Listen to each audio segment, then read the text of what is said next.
Hooray! So I want to welcome my guest, the lovely and talented David Thome. And there's a hyphen in your name now, correct? I'm married now. Yes, it's David Bravi Thome. Okay, so it's David Bravi Thome to the fantastic Dope Soul Journey. And he is one of the dopest souls that I know. Yeah, you definitely are. Because you are a director, a performer, a choreographer. Like you've done so many things, and you're certainly an inspiration to me. So, can we find out? You grew up in Sacramento, California. Where did you grow up? I was raised in Sacramento. I was born in Salt Lake City Oh, wow. Okay, and awesome. lived there for the first 8 years of my life. So I think we moved in the spring of '60, just when I had just was about to turn 9, and to Sacramento, to a little community called Carmichael, California, and went to school there until my folks decided to build a house out in Fair Oaks. And that's when I ended up going to Bella Vista High School. I don't know if anybody knows that, what that is, but they might. And I stayed. I was there from about my freshman year until my senior year of high school, and then 1 year afterwards. Uh, so that's that part of it. What else? Well, I want to know, was there something in that experience that made you go, gee, I'd like to be a dancer? Gee, I have a great singing voice. Yeah, yeah. There Where was did, there was what, a moment. yeah, There where was did a that moment. come from? My grandmother, well, my entire family comes from Kansas City and Kansas City, Missouri. And there was a theater there. There's actually was a string of theaters. St. Louis Municipal Opera that still does their summer musicals. Huge, huge, huge audiences to come and see Broadway shows. And back in the 50s and 60s, people were clamoring to see, Broadway type shows. Now with summer stock, however you market it, it's still summer stock. But they had big stars, and my first musical was Oklahoma. My grandmother had season tickets, and so she wanted me to go see Oklahoma. And yeah, I wanted to do that. I mean, it truly was. Oh, that's what I want to do. But did That's you what. think you were talented at the time? Like, so you saw that and you went, okay, I can sing, I can dance, or did you have to develop your talent? No, I knew that. I knew it. Yeah, there's sometimes kids, I'm sure that there are other kids too. There are sometimes when you have for lack of a better term, an epiphany, even as a kid. So I Yeah. remember a hymn book in church, and they wanted us to sing a hymn, and so they had us open to this thing and to sing the hymn, right? Well, I was following the notes as well as, like the text I probably already knew. But I was actually seeing the notes. Now, I didn't know what keys were or anything, but I saw them go up and down. And as I was singing along, if the note was up on the staff, I would go, if it was down on the staff. And it turned out to be right more times than not. So that led into a lot more choir and feeling very confident about choir. My mother was a very, very beautiful soprano, and she always sang in the church choirs. So I got a lot, from her, and they always had music on that I recall. I recall coming home from school a lot, and she'd have, Tony Bennett or Uh, Frank Sinatra on the radio, really good standards, Ella Fitzgerald. So that. I grew up a lot on that kind of radio. I just always knew that I wanted to perform. I was the weird kid that gathered all the kids in the neighborhood, and we would do little musicals in the backyard. Or one summer I saw Bye Bye Birdie when I was back in Kansas visiting, and I went back to Sacramento, and all the kids, we had to do telephone hour. All the kids had to do telephone hour, and I choreographed that. And yeah, I always did that kind of stuff. And kids would laugh at me, but I was never harassed, and this is something that I will never understand. It has something to do with me. Somewhere in me, um, there's there's something. It's either a butchiness or a self-confidence in a certain way. I was never harassed for being homosexual, for being gay. Wow. And I feel like, just from my standpoint of view, I think it could have something to do with your talent. Like, you're just so talented. Seems to be, yeah. A lot of guys at the reunion I just went to, and I said, why was I? They said, well, Dave, you were just so, so talented. We were always just watching to see what you were going to do next, because we didn't understand it, but we knew that it was special and it was something, and it was entertainment. Yeah. So yeah, part of that had to do with it. Yeah. And so I'm wondering, did that have some effect on you to make you go, I should take this to New York? Like, what was the thing that made you go, Okay. I'm moving? So the wonderful, wonderful story is that I heard that I had auditioned for Music Circus between my sophomore and my between my junior and senior year in high school. And back in those days, Equity allowed a non-equity person to do 3 shows at Music Circus. So I actually won that audition to be what they called a local jobber. And I did 3 shows. And I guess the payoff was I got Social Security and I got a couple of other things that I would realize later on. But so I was credited those for doing this job. And I got to work with stars and I got to learn these shows and I got to dance. I mean, one of the 3 shows was West Side Story. So I got to learn the choreography from West Side Story. I got a broken pinky from doing West Side Story. We were doing the fight scene and some guy fell on me. Fell on my hand when I had, so it was, but it didn't hurt that bad. The next year, I wanted to try out for the resident company. I wanted to be in all the shows. I wanted to be an Equity member. So I was ready to go down and audition, and this guy, I don't remember if it was at school. Let's say it was at school. He came and said, they're having auditions for Music Circus down in LA this weekend. I said, no. They said, yeah. So I got my ass on a plane by myself. My friends took me down to the airport, got on the plane, landed in LAX, was picked up by my great aunt, great uncle, who happened to live in Laguna Beach, if you can believe that. Came all the way up, got me at LAX, took me to a pretty shady hotel, but it was close to where the Music Circus offices were. I slept there. I took a bus, or I walked down to the offices. I walked in with my suitcase, and the secretaries knew me from the summer before, and they said, hey, David, what are you doing here? And I said, I'm here to audition for the season. And they said, we haven't even started planning auditions yet. So I got my little butt back on a plane and back up to Sacramento. And I mean, I'm sure they said, we'll let you know, da, da, da, da, da. They did. They called me. Let me see if I can be succinct. Interesting enough, when I took the cat to the vet, mother called me at the vet. I just walked in. The cat was scratched me because there was a dog there. I had scratches all up and down. Mother said, Music Circus just called you. They want you downtown right now to audition. I auditioned and I got the resident company. Awesome. So, out of high school, 2 weeks out of high school, I was an Equity member, earning a living, doing what I love to do. That's so awesome. I love it. Now, in subsequent years, I will say this, and this will have something to do with the rest of our conversation. I realized that part of my success has to do with my looks. I don't know that that's a bad thing or a good thing or whatever, but a large part of it, I think, has to do with my looks. And I just never really thought that, or nobody ever said, well, you got this job because you're so good looking. Nobody ever said that. I just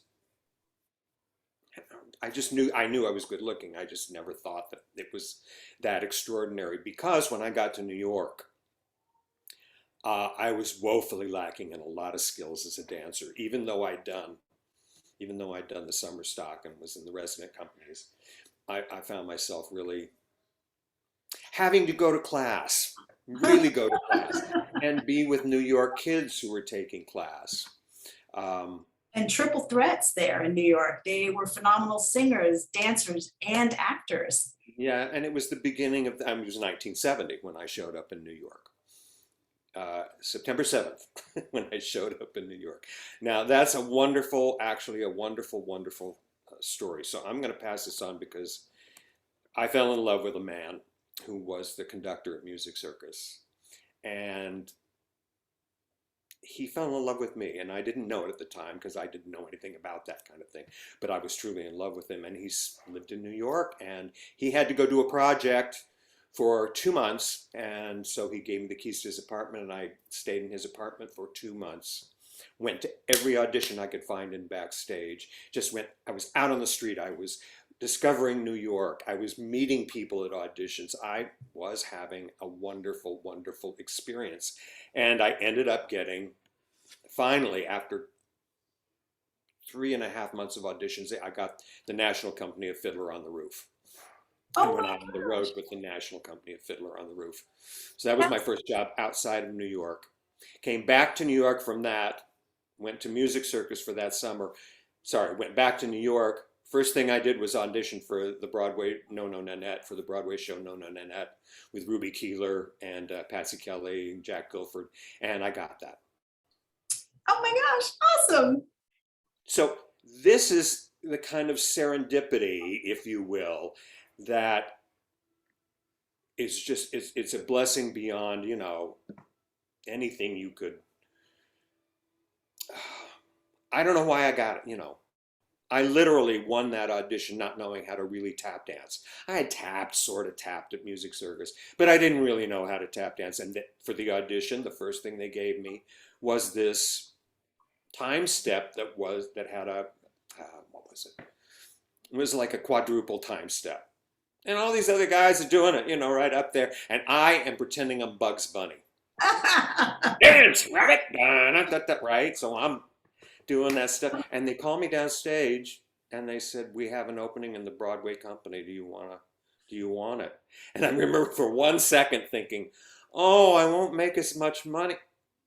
Yes, I'll take.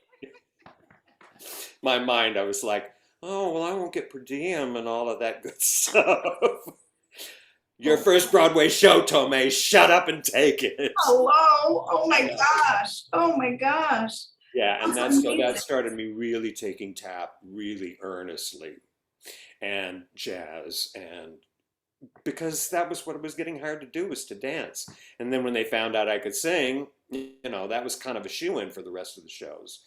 But then looking back on it, I realized that I had the right look too, especially for the time. Yeah, but also what I notice about you is when you dance, your upper body is so just elongated and beautiful. So it's a pleasure to watch you dance. Well, thank you.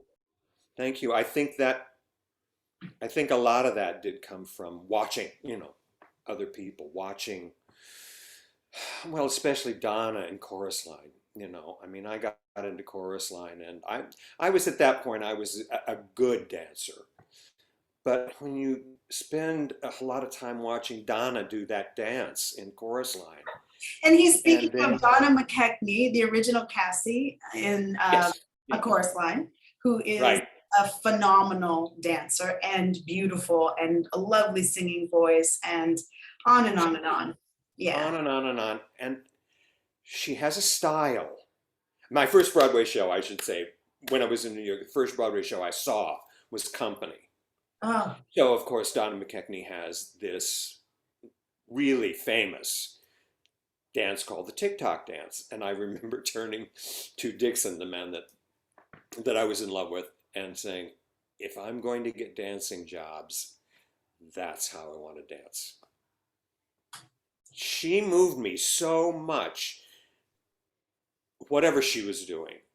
Watching her, it's like her style. She has such a specific style with her arms and with her back in particular that just you can't recreate it. It's something that is so her. But it moved me at the same time. You know, it really, I felt,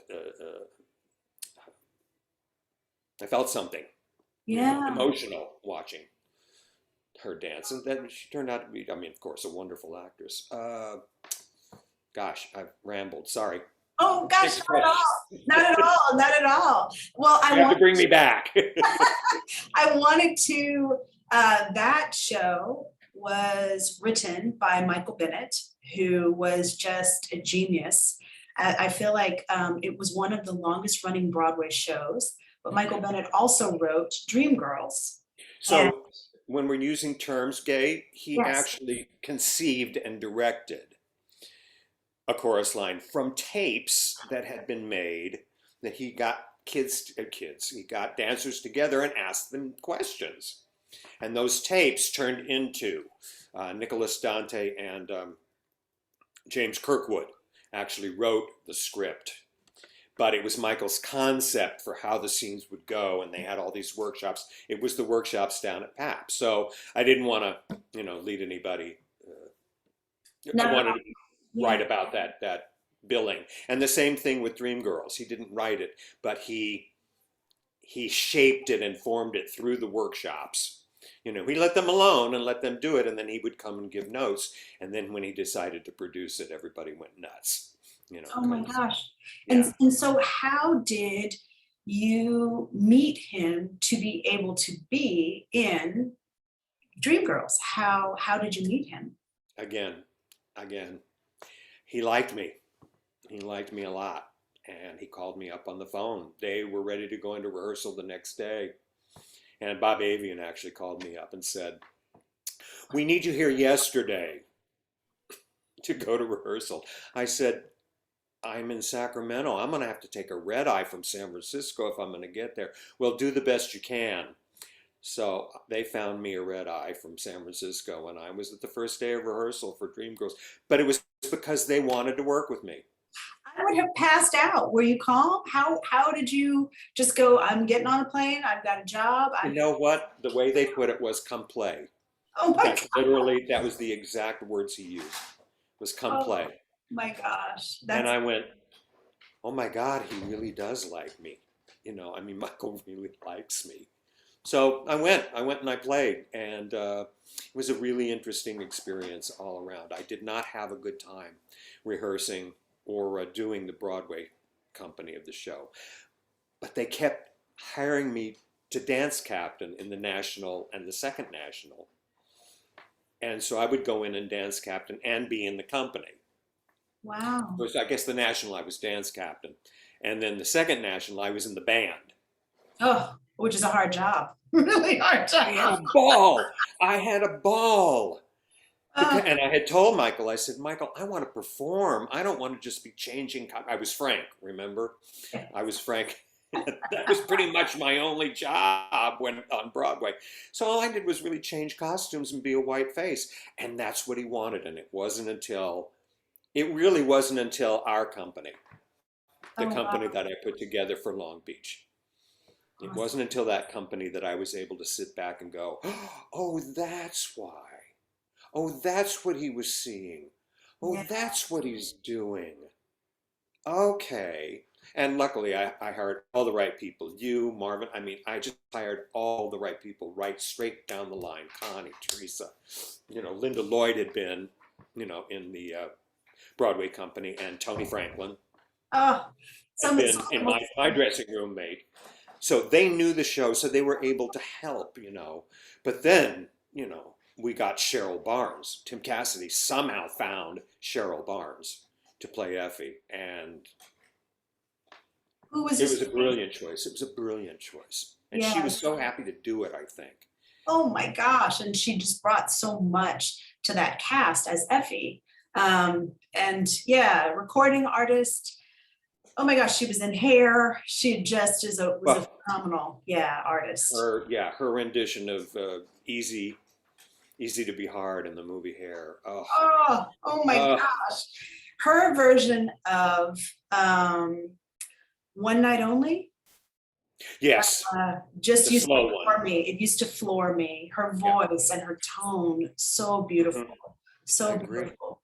So I would love to talk about, if you want to, when you said I did not have a good time, to me, there's one thing that all of the most amazing people that I know have in common is that when they go through something really difficult, they have a process. They have a way that they look at it and they shift it around and they make it through it. And so, what I want to know was that was such an incredible opportunity, which wasn't fun. But here you are, with Loretta Devine and the amazing Jennifer Holliday and working with Michael Bennett and I assume Michael Peters. How did you turn that around when you felt like, gosh, this isn't fun? What did you do mentally to make it through? I found another job. Okay. I went into the Broadway show of dancing. I Oh was only my in gosh. I was only in the Broadway company of Dream Girls for like 2 months. Oh wow. Okay. But And what so made what was the catalyst that made you go, okay, I've got to get out of this. I don't want to cause a scene. But what made you oh, just I was having the ball with the people. The show was fine. It was it had to do with how the rehearsals had happened for me. And we learn so much as we grow up, you know, and I guess I would have to say I'm a very, very, very young soul. There are just things that I don't get that take me so long to get that other people have when they're teenagers, or even younger. That things that I keep thinking, why did I never realize that? So yeah, I told Michael. Michael actually followed me out the stage door for my last night, and he said, "Why are you leaving?" And I said, "Because I need to perform, and all I do in this show is change costumes, Michael. All I do is change costumes." And I didn't realize how important that was to him until I, directed the show myself. Um, but where does and that he resilience understood come that. from? Where does that resilience come from in you? Where does that I think, okay, I think it comes from experience. mm, And there's also something about me, Gay. I love being around people who are, ooh, this is going to sound so weird. I love people being around people who either are better than or know more than or something some way that I can really learn from them, that I can grow from that experience or from them. So I always hung out with kids or with people, far back, but I always hung out with people who were just a little bit more advanced than I was. mhm. And I think that gave me a certain amount of confidence where I was. Now, I don't think that that's really what your question wants to address, if I may. The resilience, just, yeah, it came from feeling okay about myself because of my experience and because I felt I was doing good work. And Mm, the reason I felt I was doing good work was because I was advancing. Chorus Line was a huge um, disappointment to me, and I did not really bounce back very well from that. And part of that has to do with the fact that the AIDS crisis had just started. mm. It had just started publishing stories about these men who had these odd, Lesions, Kaposi yeah. sarcomas and the pneumonias. And all of a sudden, as gay men, we were looking at ourselves and saying, what's going on? A lot of people were, just like kind of now with COVID, a lot of people were totally in denial Mm, about it and just kept having, unprotected sex and kept going out and nobody knew who was carrying and who wasn't carrying at the time. So for me, because I did have an ethic and a certain kind of morale, my first thought was to stop all activity. and find somebody to settle down with. But all of that came together with the disappointment of, you know, of Dreamgirls. The disappointment with Dreamgirls for me was that Michael, I was a featured performer and I never knew what Michael really wanted. Okay. The only thing I kind of got from him was, "You're a press agent." Well, there are lots of different kinds of press agents, and I knew I was there. I had originally had the opening of the second act. That was my big number, if you will. I was the one who took the girls around to all these different reporters. The reporters came back. So after they did the medley that we all did, then there was da da da da da da da da, and then the reporters came out and, "Tell us, Miss Jones, how does it feel, you know, to be a top star, and what do you think about the war, and what happened to Effie White," and all of these questions. Michael thought it would be a really good opening to bring people 7 years ahead. Oh, And oh, 7 years wow. had actually happened from, "I'm telling you, I'm not going until the opening of the second act." Turns out it really didn't need to happen that way, and it was much better. You know, it was a much better opening. Um, where was I going with that? But I never knew what I was supposed to be doing outside of kind of standing around Yeah. So and feeling you a were little more. funny about taking a bow with Jennifer Holliday. When all I'd really been was a white face on the stage. And there were a couple of 5 other people who were white faces on the stage doing a lot more than I thought I was doing. It was really kind of a letdown for me. And that was ego. And Mm, that was my ego. And I didn't realize that it was my ego until, you know, until our company, you know, really. Wow. You know, a really good, and again, it's learning. A really good actor would have stayed and learned yeah. whatever it was they had to learn. Stay with the Broadway show until you can expand upward. And I did expand upward for me. I always wanted to do a Fosse show, and I finally got to do my Fosse show. And that's an amazing show. Oh my And gosh. an amazing show. And I got to smoke a cigarette on stage finally. Oh my gosh. And so my next question is directly, you led into it beautifully. So what advice do you have for not just any young performer, but anyone that is maybe struggling with ego or maybe just struggling with themselves? Because that was a lot of wisdom that you just said, that was ego, and you eventually understood what it was that was going on with you. What advice do you have for anyone else? Well, you're right. It's a journey. I've just tried to stay. I've just tried to stay on the path. Um, a lot of the time, I didn't know where I was going, and it was frightening for me to think of having a goal, which is not good. You know, which is not good, and that's fear, and that's something that I really want to see what you have to say about fear, from fear to uh, the title of your book, from fear to Fearlessness. Yeah. fearlessness, fearlessness. Yeah. Yeah, I spent a lot of time with fear, and I discovered a lot of that had to do with my upbringing. That I was brought up in a culture of fear in the Midwest, Mhm. even though these were white Midwesterners. They were scared to death about not having money.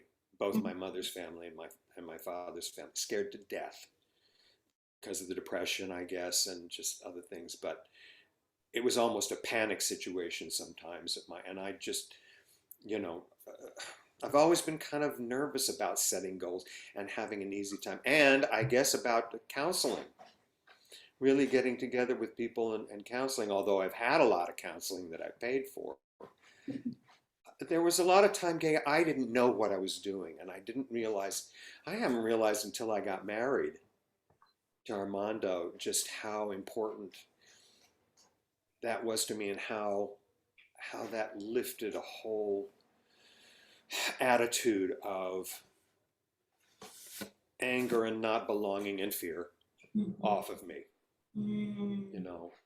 But I knew I was a good actor, or at least I felt I was a good actor. I knew I was a good dancer, knew I was a good singer. So I always kept going for work.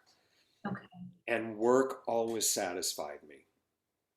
I think it was short-sighted that I didn't take a closer look at my behavior.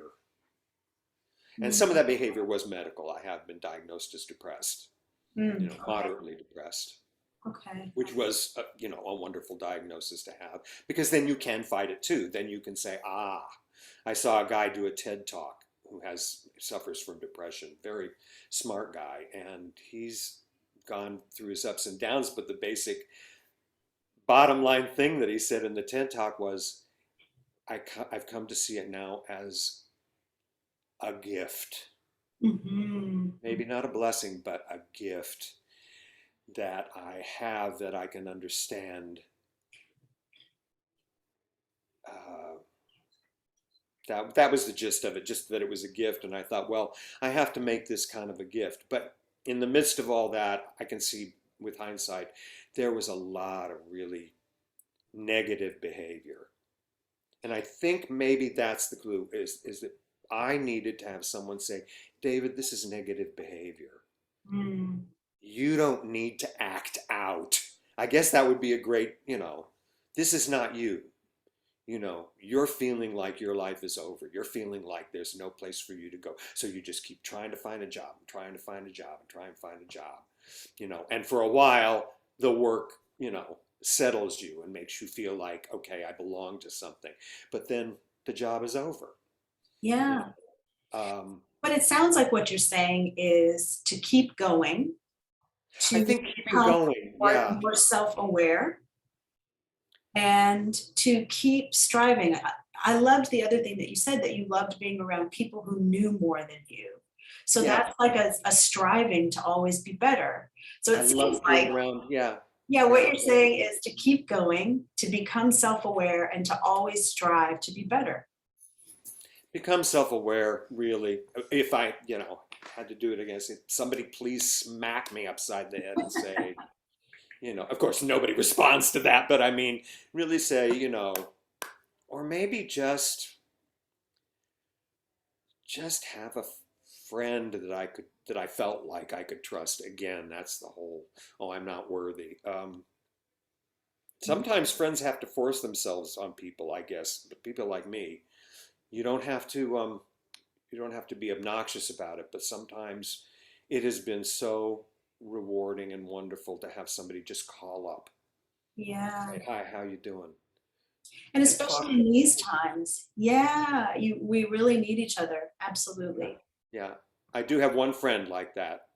It'd be 2 or 3 years since we would see, but Ed Linderman, who I did Fiddler with, he has always, always given me a call. Oh, It's been a long time, I haven't talked to you. It's like no time has passed at all. that's amazing. And that is an amazing friendship, and he's somebody that I definitely trust, and we've talked about a lot of things through the years. It's just, it hasn't been frequent enough because he lived in New York and I lived California, Houston, Florida, Chicago. Yeah. Yeah.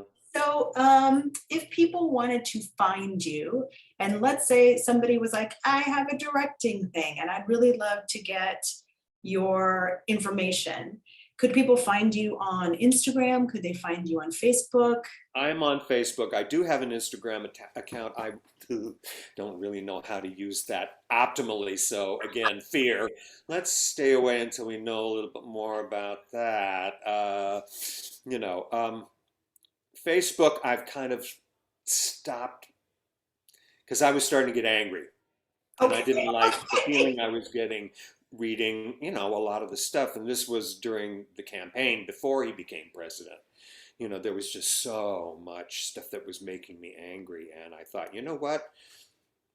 You need to just not fall down this rabbit hole. So, but they can definitely, and contact me that way. Message me. Don't Direct try and message you. Yeah, and yeah, they can direct message you. And what is your handle on Facebook? Is it your name and just Facebook? I think it is. Oh, can I look at that without shutting you off? I don't think so. I don't think so. Well, I'm in the Zoom app. Wait a minute. Maybe I can't. I won't do it. I think if they just put David Bravi Thome, I will come up. Okay, that's fantastic, because I believe you're the only one of those on Facebook. I Yeah, think I am now. yeah. Yeah. And so, yeah, just in case And somebody messaging is better than posting something on my, on on your my page. profile page. Yeah, yeah, yeah. So Yeah. that's fantastic. So yeah, just in case anyone would like to get in touch with you, are you still singing? I know that you're still directing.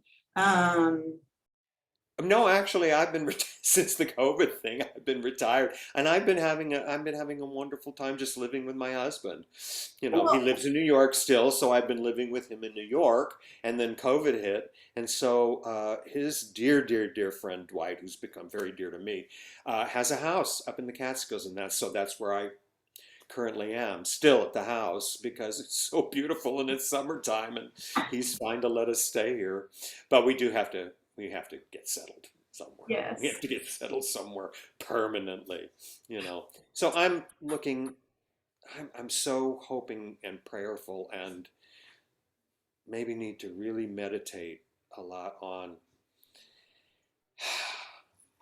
my attitude towards where I feel this country is and where it's going, and stop being fearful and start being fearless in that, because I am fearful. I'm frightened to go out on the street.